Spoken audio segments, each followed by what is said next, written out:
4 நாளைக்கு முன்னாடி சாக்லேட் பிஸ்கட்ட வச்சு ஒரு கேக் ஒண்ணு செஞ்சேன். ரொம்ப சூப்பரா வந்திருந்துச்சு.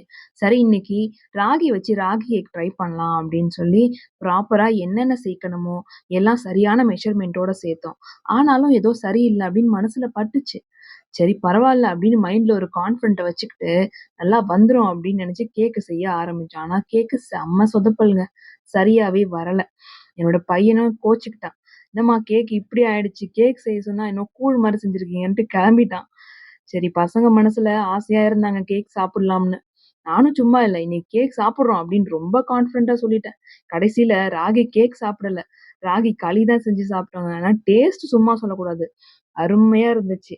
அந்த டேஸ்ட் என்னோட பொண்ணுக்கு ரொம்பவே புடிச்சிருந்துச்சு. அவ ரொம்ப விருப்பமா அத சாப்பிட்டா. இந்த அம்மாக்கள்லாம் இருக்காங்களே, என்னையும் சேர்த்து தான் சொல்றேன். புதுசா எதையாவது ஃபோன்ல பார்த்துட்டு, அத புள்ளைங்களுக்கு செஞ்சு கொடுக்கலாம்னு ஆசைப்பட்டு செஞ்சா, அது இவ்ளோ சொதப்பலா வரும்னு எதிர்பார்க்கலங்க. இதெல்லாம் கூட பரவாயில்லங்க. ராத்திரி படுத்தா, கனவுல கூட மளிகை சாமான் வாங்குற மாதிரி, காய்கறி வாங்குற மாதிரி, சமைக்கிற மாரி தாங்க கனவே வருது. இத காலையில எழுந்து அந்த மனுஷன்கிட்ட சொன்னா, நீ சந்திரமுகி டயலாக் எல்லாம் சொல்லிட்டு இருக்காரு என்கிட்ட. கங்கா தன்னை சந்திரமுகியா நெனச்சுக்கிட்டா, சந்திரமுகியா நின்னா, சந்திரமுகியாவே மாறிட்டா அப்படின்னு. நீ குடும்பஸ்திரியா நெனச்சுக்கிட்ட, குடும்ப தலைவியா நின்ன, குடும்ப குத்துவிளக்காவே மாறிட்ட அப்படின்னு. நான் தான் அப்படி இருக்கேனா? இல்ல எல்லாரும் இப்படிதானான்னு எனக்கு தெரியலங்க. இப்ப இருக்கிற என்ன பார்க்கும்போது, நானெல்லாம் அந்த காலத்துல அப்படின்னு சொல்லவே ரொம்ப சங்கடமா இருக்கு. என்ன பண்றது? எல்லாம் விதி.